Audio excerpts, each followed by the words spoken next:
In the summer of 1071, the Emperor of Byzantium rode east with the largest army the empire had assembled in a generation. He never came back. What happened on a plain near Lake Van would change the course of medieval history, and it began not with a battle, but with a lie. For decades, the Byzantine Empire had been the shield of the Christian world. Under Emperor Basil II, its borders had stabilized, its armies were feared, and its capital Constantinople stood as the greatest city in Christendom. But Basil died in 1025, and in the 40 years that followed, 11 emperors came and went, each one presiding over a steady erosion of imperial power. Into that weakness stepped the Seljuk Turks, a nomadic people from Central Asia who had adopted Sunni Islam. The Seljuks had torn through the Muslim world with terrifying speed, absorbing Iraq and Iran and establishing themselves as the rulers behind the Abbasid Caliphate, propping up its caliph as a religious figurehead while seizing all real political power for themselves. Then they turned westward. In 1048, they struck deep into Byzantine territory for the first time. By 1064, Alp Arslan had captured Ani, the great Armenian capital, and Byzantine fortresses were falling one after another: Manzikert, Arlat, Melitene, Caesarea.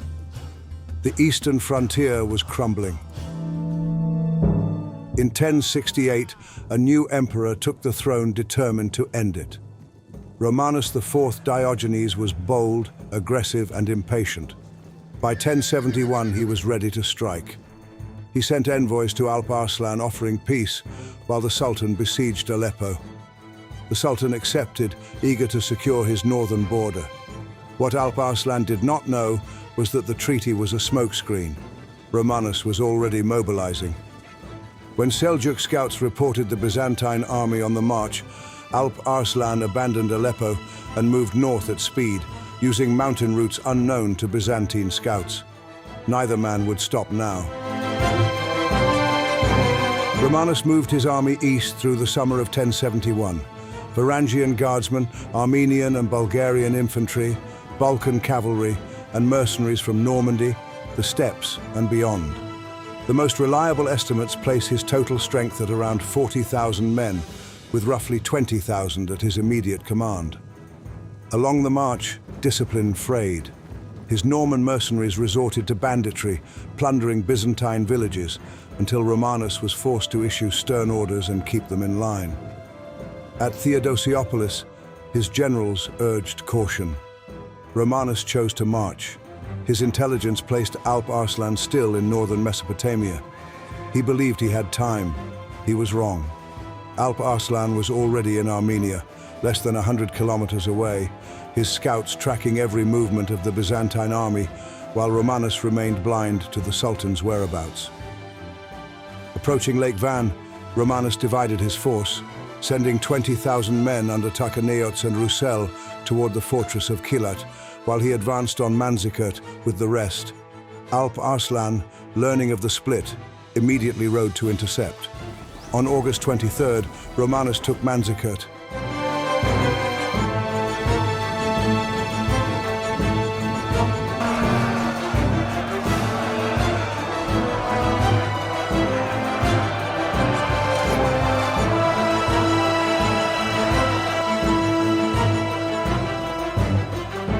He believed the hard part was over. It wasn't. Tarchaneiots and Roussel, encountering Seljuk forces near Kilat, turned and fled, not toward the emperor, not to warn him, all the way back to Melitene. 20,000 men vanished without a word. Romanus was now alone with half his army, facing the full strength of Alp Arslan. On August 25th, the Sultan offered peace, buying time while his cavalry detachments returned. Romanus dismissed it. That same night, 1,000 Uzay mercenaries deserted to the Seljuk side. In the dark, the Byzantine camp began to panic. The morning of August 26, 1071, dawned hot and still. Romanus IV Diogenes put on his armor, drew his sword, and ordered his army forward. The Byzantine force formed into 3 divisions, On the left, 5,000 Balkan cavalry. On the right, 5,000 Anatolian troops from Cappadocia and Armenia. In the center, Romanus himself commanded the elite. 500 Varangian guardsmen, heavy Armenian and Bulgarian infantry, and European mercenaries. Behind them, held in reserve, were the elite provincial retinues and private guard forces of the border lords, the freshest, most professional troops left on the field, under the command of Andronikos Doukas, a man with deep personal hatred for the emperor. Across the plain, Alp Arslan arranged his 30,000 mostly mounted warriors into a wide crescent, flanks curving forward, center pulling back. He had no intention of meeting Byzantine heavy infantry in a straight fight. As the Byzantines advanced, the Seljuk center retreated. Horse archers swarmed the flanks, loosing arrows and darting away before the cavalry could close with them.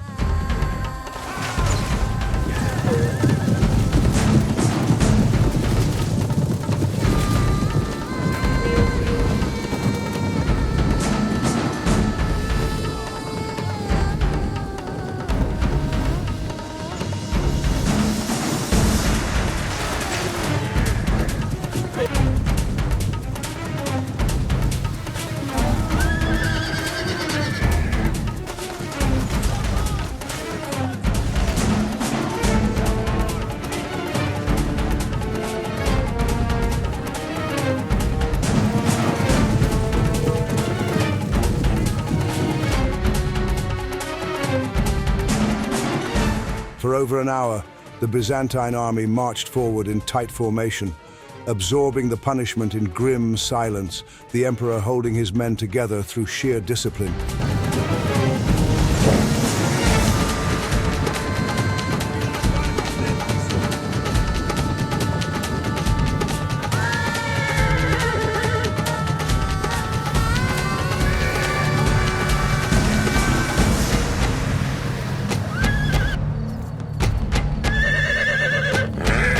Romanus had few archers to respond.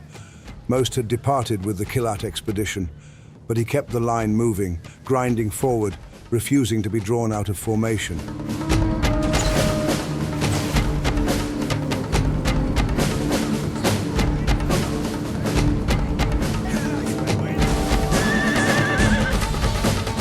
The afternoon sun began to sink toward the horizon.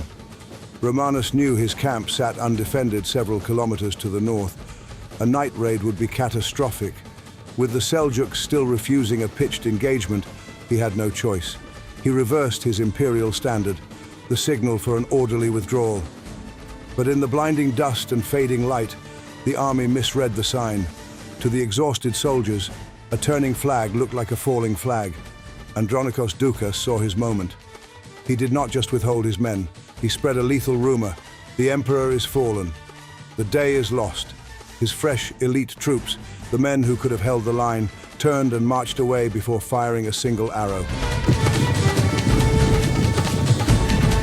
Alp Arslan had been watching. The moment the Byzantine line began to turn, he unleashed everything. Seljuk cavalry thundered into the flanks of the withdrawing army, the right wing shattered, men breaking for the camp, for the walls of Manzikert, for anything. More horsemen poured into the gap between the right flank and the center, driving deep into the Byzantine formation. Romanus searched for his reserve. They were gone. The center collapsed, the wings dissolved. The entire Byzantine army broke into a panicked rout. Only a stubborn wall of guardsmen and loyal retinues remained, forming a desperate ring around Romanus. They fought until they were overwhelmed, dying where they stood. Romanus fought on foot, his horse slain, his sword hand bleeding.